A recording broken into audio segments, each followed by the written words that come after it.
প্রিয় দর্শক, নতুন একটি ভ্লগে আবারও তোমাদের সামনে হাজির। তো বেশি কথা না বাড়িয়ে যাওয়া যাক মূল প্রসঙ্গে।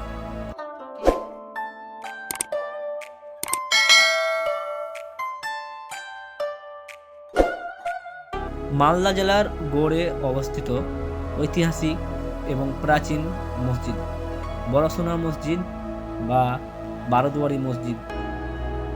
এটি হচ্ছে মসজিদের প্রধান দরজা। এটি বাংলার সুলতানি স্থাপত্যের অন্যতম দৃষ্টান্ত।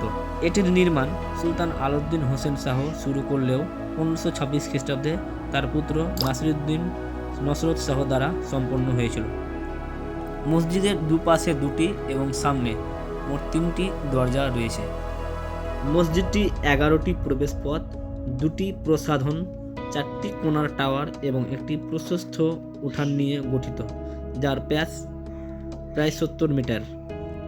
মসজিদটিতে ছোট ছোট 44টি গম্বুজও ছিল, যা এখন ভগ্নপ্রায়। মসজিদটির নাম বারোদুয়ারি হলেও মোট 11টি দরজা দেখতে পাওয়া যায়, যদিও অনেকের মতে এর নাম বারোদরে, অর্থাৎ প্রকাণ্ড গৃহ। পুরো মসজিদটি পাথর দ্বারা নির্মিত বলেই হয়তো 450 বছর ধরে এখনও বেশিরভাগই অক্ষত রয়েছে। একসময় এই মসজিদ কত সুন্দর, কত যে অপূর্ব ছিল তা বাইরে থেকে দেখলেই বোঝা যায়। মসজিদটির উত্তর পশ্চিম কোণে একটি রাজকীয় গ্যালারি ছিল, তার উপরে 4টি গম্বুজ ছিল। মসজিদের 11টি প্রবেশ পথ বরাবর তৈরি হয়েছে 11টি মেহরাব। কালের নিয়মে সবই এখন ভগ্নপ্রায়। এটি হচ্ছে মসজিদের বাইরের দৃশ্য। বাইরে থেকে মসজিদটি দেখতে ঠিক এরকম আয়তাকার। গড়ের অন্যান্য স্থাপত্যগুলোর মতো এখানেও ছোট ছোট ইটের ব্যবহার দেখতে পাওয়া যায়।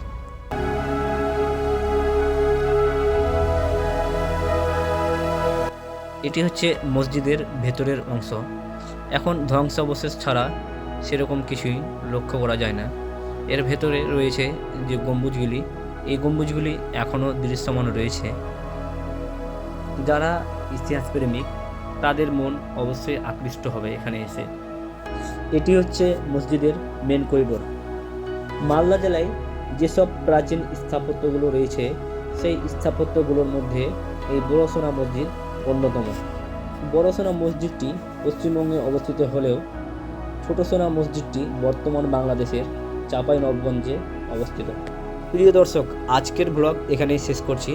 যারা যারা এখনও আমার এই চ্যানেলটি সাবস্ক্রাইব করেননি তারা অবশ্যই সাবস্ক্রাইব করবেন এবং লাইক দিয়ে পাশে থাকবেন।